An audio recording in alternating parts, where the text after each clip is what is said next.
Welcome back, and we continue with the Rush Hour Roundtable. A new topic now. Police departments across the nation are struggling with staffing shortages. 65% of law enforcement agencies say there's just not enough people applying to wear the badge and walk the blue line. 78% of agencies saying they cannot find qualified candidates. And these numbers have devastating impacts on the communities they serve. 25% of all agencies say the shortages are so bad they've had to reduce or even eliminate services, positions, and police units. And this comes as a memo was leaked last week from New York City's law department telling its police department to end marijuana drug testing for officers due to a new state law. Now, the only exception would be if there's reasonable suspicion that an officer is impaired on the job. But just 4 hours after that memo, the department quickly backpedaled. It's currently reviewing conflicts with the new state law. Now, some officers are welcoming the possible change to drug testing to conform with the times. Others say this sets a bad example. So we want to ask our panel, should police departments change their standards to allow more people to be officers? Let's start with you, Michael.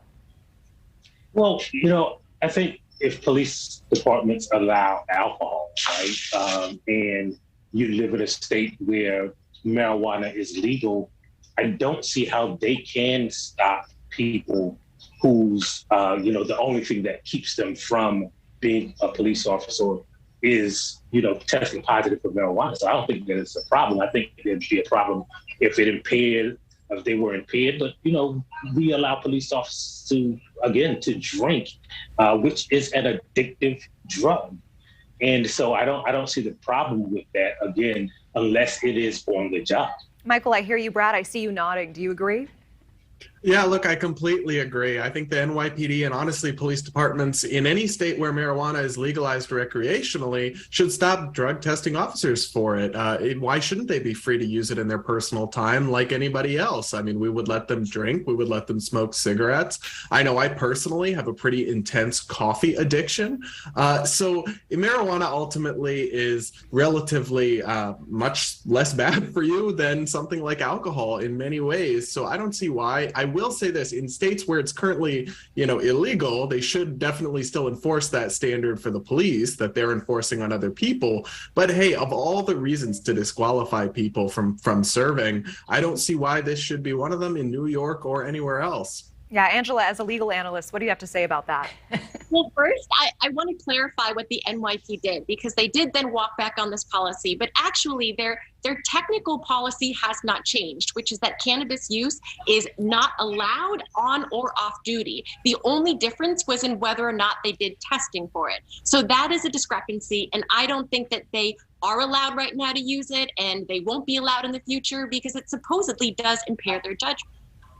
Well, and I do want to say, according to the International Association of Chiefs of Police, half of departments have loosened their policies to increase the chances of getting qualified candidates. And so we're not just talking about this, but there have been reported cases of lowering educational requirements or perhaps forgiving prior drug use. So, Megan, I do want to turn it over to you. Would you still feel safe in these neighborhoods?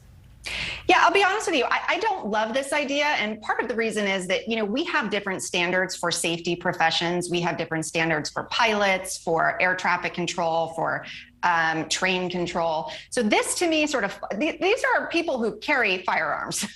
We invest them with a lot of authority. And so I do feel like they should have different standards than the rest of the public. And that may be one of those different standards, because one of the things we know is that marijuana does metabolize differently than alcohol. And if an officer is smoking marijuana the day before he has some sort of shooting incident, I would imagine that's going to open up a city or a department to huge liability issues. I'd let Angela speak to that, who I'm sure is more knowledgeable, but I would think you would have some legal issues there. And beyond that, I don't think that the reason we're seeing a mass exodus from police forces is because they're just upset that they can't smoke weed. I just can't imagine that that is a major factor here. And so this feels a little bit like the previous segment where we're not really addressing what the problem is, and that we have a serious morale issue. Just as we have in the armed forces, you have people who don't feel appreciated. You have people who feel that they have targets on their backs, that they feel that it's untenable to try to do their jobs with the public criticism they're receiving. And so it's really a morale issue more than a lowering standards issue. So it feels to me like while we are addressing the responsibility of police within their communities, at the same time, we have to talk about where is this low morale coming from and how do we serve both of those needs. Well, and that's really interesting that you bring that up. You know, we did speak with law enforcement analyst Mark Powell earlier this week. He said exactly that. There is this changing public perception when it comes to police, and it is impacting whether people want to go into this profession. Michael, I actually want to get your take on this. Do you think that Americans have to do some work when it comes to respecting this profession, respecting our police officers, or do our police officers actually need to earn back that respect? Well, what other jobs is contingent on people respecting it, right? Like, there are people who don't like what I write, and it doesn't affect what I write or make me not want to write.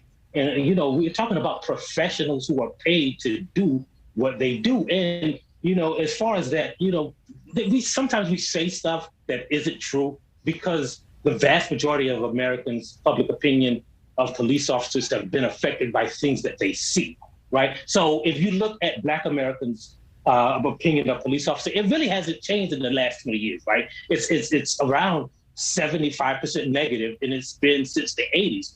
And what we're seeing is that the people who have traditionally ignored police brutality, police abuse, their opinions have been changed by seeing police brutality and police abuse. So it's not like people are making stuff up about police officers and then their perceptions are changing. People's perceptions are changing because there's, again, back to the last segment, cameras on every corner and we can see what they do. Well, and regardless please go ahead. Yeah, look, I can speak to that because I'm one of those people. You know, 5 years ago, I'm 19 years old. I never had any negative experiences with the police.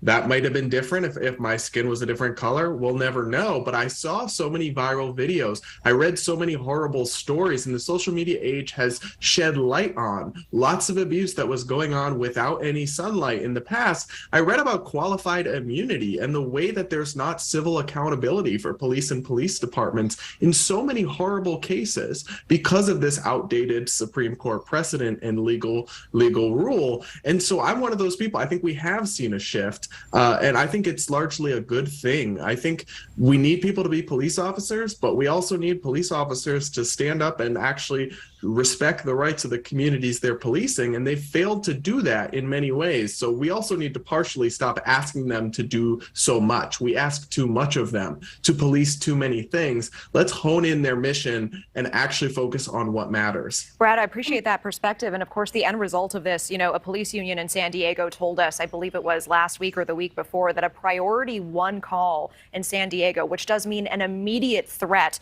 to human life, now takes 30 minutes to respond to. And that is the end result of this. And it is not good for these communities one way or another. I do appreciate all the perspectives on this. We do need to get to our last roundtable talk. Thank you for watching. Go to newsnationnow.com to find NewsNation on your television provider. And don't forget to click the red subscribe button below to get more of NewsNation's fact-driven, unbiased coverage.